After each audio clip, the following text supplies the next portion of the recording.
we are back in Elsamplerpod. This is your boy JJ. We got Javi, and then we got Brandon over here. We got a new slogan. Hold up, let me read it. The best wrestling podcast out there because we say the truth and don't sell out. Remember to like and subscribe. And then also, real quick, we wanted to thank you guys for getting us to 10 million views on one of our shorts, man. That's amazing. Let's go. We wouldn't have been able to do it without you guys.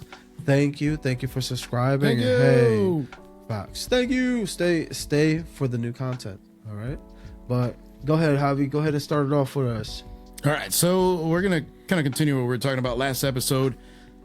Last night on SmackDown, we had Bianca Belair confronting Charlotte Flair, and in the Grayson Waller effect, which, by the way, he has become the biggest afterthought ever. Like, he's almost as bad as Karrion Kross, bro. He's just there. Like, he's just there. He hasn't wrestled yet, right? I was sold on Karrion Kross, by the way. Yeah. Me too. I told you that he was a fucking bum. All presentation. The master of presentation. Seen that last night. Yep, exactly. But yeah, but it's kind of interesting. I do like what Bianca's new attitude. It seems like she's more heelish. I don't know if she's a full heel yet, but I like it. I like it, bro. I need her to be that spicy face. Yeah. So more of a tweener more than anything, kind of. She's like, I need my champion back. Yeah. But see, I feel like this run that she's about to go on, promo-wise, people love her already. So it's just going to add to her face value. It's not going to bring that tilt towards the heel. It's just going to build her face. So people are just going to love her more because she technically didn't have her rematch. And every time we turn around, she's getting screwed over one way or another. So people are just going to buy into what she's selling. Yeah. And I'm excited to see how she's projected for the future. Yeah, she's getting frustrated already, and I like that. We need her to have an edge because she was a little bit too John Cena for me. Yeah, it was like she's always a good girl, whatever it is. Like, bro, like, put your big girl pants on and go whoop some ass. Do something. She was Chad Gable. This is why I was calling her Chad Gable. The most random comparison ever. Yeah. It's like, LA Knight is Liv Morgan. What? Yeah, nah, hell no. Bro, that's disrespectful. Chill. Don't ever disrespect Liv Morgan. Nah, don't ever disrespect LA Knight like that. Get the fuck out of here. No, but I like it. Oh, go ahead. I'm sorry. No, I was gonna say that it was a great promo by her. You are right about I even forgot his name being an afterthought with his show and shit. Realistically, yeah. Realistically, we need Bianca to be a heel. I think it would be cool, or like at least a tweener, kind of like Randy Orton. But I don't know if she can really work being a tweener. But so far, these promos, I'm liking them. I'm liking the attitude. You know what I mean? I can't wait to see because I feel like her in-ring is probably going to change too. Maybe a little bit more, use more of that strength and everything. Correct, yeah. But not be show offy. Be more heelish, where it's like you see the pain and everything. Yeah. Because even Mark Henry that brought her in, he was saying that she's not that nice in real life. Like, if she has to throw down, she will throw down, and she's extremely strong. He was saying that's what actually caught his eye. That he was watching her train. He's like, oh God, like, she's really, really strong. So, I mean, she can do those moves. In fact, even better than Raquel Rodriguez, which I can guarantee she's probably stronger than her too. I mean, Raquel Rodriguez just looks strong, she's just tall, but bro. natural. Yeah. Like, Bianca's EST looks built.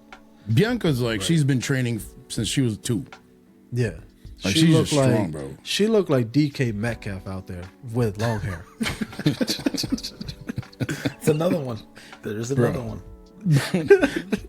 Yeah, but the other thing that I did like about her, the other thing is that she was able to hang with Charlotte in her promo, a few times. I was when Charlotte was like, I'm a champion without a championship, I was like, ooh, what's she gonna do? And then Bianca's like, I didn't need to have the title 16 times because I kept it for longer than anybody else in modern history. I was like, there we go. Because to me, having the championship, because to me, having a title for longer is more important than losing it 15 other times. Well, so that just means you lost it a bunch of times. That goes to the same argument to Ric Flair and John Cena, though. Different times, very different times. There's a reason for it. Remember, he had to lose it a lot because that was his job to go around different territories. He lost it, then he won it back to go back home. I'm talking about John Cena mainly, because they call John Cena is probably the best transitional champion we've ever had. Because he lost it so many times. Like he won it for a few days, goes back to somebody else. Yep. Which is fine. I mean, that's his job, and he can lose, and he doesn't lose his credibility. Yep. But he never. I don't think he ever. Did he ever have a really dominant run? Or not really. I don't think so. I don't remember. No. But realistically, whatever. So, like in the women's division, I'm glad that Bianca was able to hold her own against Charlotte. And what do you guys think about her promo skills being kind of a little bit more sassy, like JJ was saying, sassy? So what do you think about that? I think it's great. Her promos have improved. Yeah. Besides, the only thing is she was trying to do a mic drop or throw the microphone, and that shit slipped out her hand, bro. Yeah, that was bad. It's like the worst mic drop ever. I noticed it, and I pointed it out to my wife. I'm like, look, the microphone just literally slipped out her hand, and she tried to throw it. I'm like, bruh. It was not as smooth as Brock to Roman. I was gonna say, bro, that's the best thing ever. It almost looked fake. Yo. Like it was too perfect. It's like the fact that he winked at him afterwards. Yes. Come on, man. That was nice. That was great. That was great. So honestly, I think Charlotte's not great on the mic. And that's not saying because of who her dad is. I just don't think she's great on the mic because I feel like she hides behind her last name too much. But out of the 4 horsewomen, she will be third in promos. Becky's probably number 1, Bayley 2. Nah, Bayley and Becky are like tied. I don't know. What? I don't know. Nah, Bayley as a heel is definitely 20 times better than Sasha Banks. That was the problem is that neither of them is is that consistent staying good. That's what I think the issue is. Like they're all kind of like one day it's 1 through 4 is different. Then 3 weeks from now we're like, wait a minute, somebody turned heel. Oh, they're number 1 now. There's no, I don't know. It's kind of weird. They're almost at the same level. Becky's a solidified 1. Yeah, I think Bayley should be second, and Sasha Banks should be last. Charlotte should be third. I don't know. I expect more from Charlotte, and it's easy for her. It's easy for whoever she's having a feud with or having like an argument with to get the upper hand because she's not that great on the mic. She better than Ronda Rousey. Bro, but Ronda Rousey's worse than Shayna Baszler, for God's sakes. Like, thank you. Ronda sets the bar super low. Like, Roman versus Cena the first time was better than Ronda. Like, that was fucking terrible. Solo's a better promo than her. Oh, man. Eugene was better than Ronda. Hey, but he committed to his character. Hey, it wouldn't have been able to do it right now, but that was ultimate commitment. I feel like promos with Charlotte, if she's not if she doesn't have somebody there to carry her, they're trash. They are just absolute garbage. And frankly, I can find myself putting my TV on mute or like finding something to distract me on my phone. You already know what she's gonna say. Done. Right. Yeah. Something about her last name and titles. You know what she reminds me a little bit of, from a certain point of view. Don't kill me for this. MJF. No, MJF. MJF. Because MJF, as good as he seems to be, It's more about his delivery than what he's saying. Because what he says is really basic and not that good. Yeah. It's not that good. It's always like fat people. Yeah, exactly. It's not like, for example, like when you have somebody, for example, like a Punk or John Cena, right? Those are people that are smart when they do their promos. It's not just about doing something really stupid and just saying, "Oh, you guys are terrible" or whatever it is. And that's what it seems like with Charlotte. Heel or face, it's always like, I'm better than you because I'm a Flair and you'll never be at my level. And you know that. I've been women's champion 75,000 times, right? That's basically what her promos are all the time. And that's why Bianca was so good. Why is it so hard for people to cut a promo? Like, I feel like it's not that hard.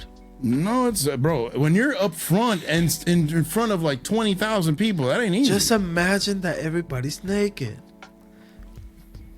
I don't know if that's a good idea, especially in wrestling crowds, bro. Especially in wrestling crowds. Especially in wrestling crowds, bro. Especially at the Giant Center, bro. You'd be seeing a lot of weirdos over there. No, that's the next thing. Let's not even go down that route. But yeah, no. You know, all the people that be at the airports trying to get signatures. Yeah. So those people are trash.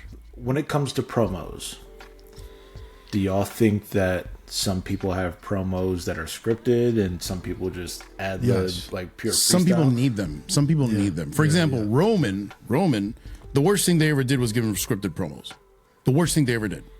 Yes. Because now, yeah, but it's because he has to. First of all, you have to remember word by word. Yeah, but exactly. There's a difference between having bullet points, and being able to and just remembering stuff. That's not easy.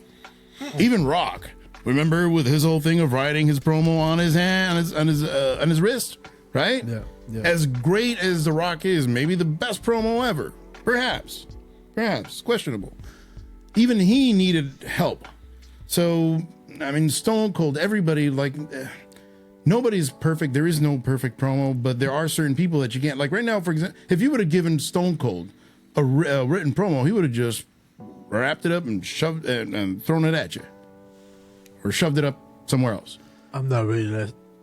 Yeah, he wouldn't have done that as well as Rock. Give me a hell yeah. Yeah, Punk. I agree with these guys that are great in promos, they would have never done that. And Roman couldn't do that because he was starting off, right? Correct. And granted, he hadn't proven himself either, because he was in the ring. He was decent, but he wasn't anything special.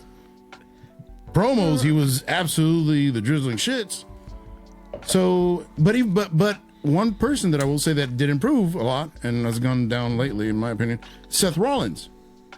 Seth Rollins was terrible in the mic. He was terrible on the mic. When he started, he could barely even talk. He could barely even talk. The Shield days, he was horrible. Dean Ambrose was the best. The mic. Dean Ambrose by far was the best promo of even all though he always did the So what are we gonna do today? Hey, but he wasn't bleeding. He wasn't bleeding though, because you know that guy now. You sneeze at him, he's bleeding. That's because he stuck a needle through his mouth in one of his matches. That's crazy, man. I have no idea how Renee Young. Bro, it's one of the biggest mysteries in the world, in the history of humankind. But so, anyways, are Charlotte scripted, or is she trying to freestyle? I think she's tried to freestyle, but I think she's doing scripted stuff. Because I really don't think she's that good. She took a lot of pauses. And could be. You could see that she was fumbling with what she wanted to say. I don't think she was expecting Bianca coming out of her mouth. Well, and the thing is, I think things may have changed once Triple H took the creative reins, because he's more old school. He loves all that old school shit. So what was old school? Do your promo. Here's some bullet points. Just go and do it. So Triple H may be taking a different approach to how promos are. So now it's like, okay, Charlotte, prove that you're that good. And then when she saw Bianca was like, we thought that she was going to fold, but no, Bianca's like, She carried that conversation. Oh, easy. Because even when we saw that she was almost in a bad spot, even when Charlotte was talking about stuff that would hurt her, Bianca just came back and whooped her ass. Like, that was an ass whooping. That is true. She did great. But anyways, and real quick question. I already said my part in this. What do you think is more important, the length of the reign or the amount of championship wins? The length. Pause. I knew you were going to say that. Because you like Roman. Because we're over 1,000 days, dog. You wrestled 28 times. Whatever. Still counts. Bum.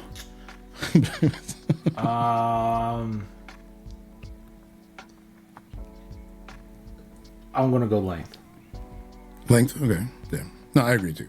I agree. Length. Yeah, Especially if you're having the matches to prove it. That you're defending and you're winning clean. I think that's more important. Okay. Like, except for Cena. Cena might be one of the ones where I give the asterisk to, because he didn't hold the belt for super long time periods, but he won it a ton. And against good opponents too. Maybe the best opponents. He made people shine in those matches, even ones that lost. He made people shine. Big fight, John. I feel like he did it the right way, and I feel like he's one of the last ones to win a ton of belts with not long time periods of having the belt. Do it the right way. Yeah, no, true. Except he can't call a match for worth of shit. But hip toss. But you don't get to hear from a mile away. But anyways.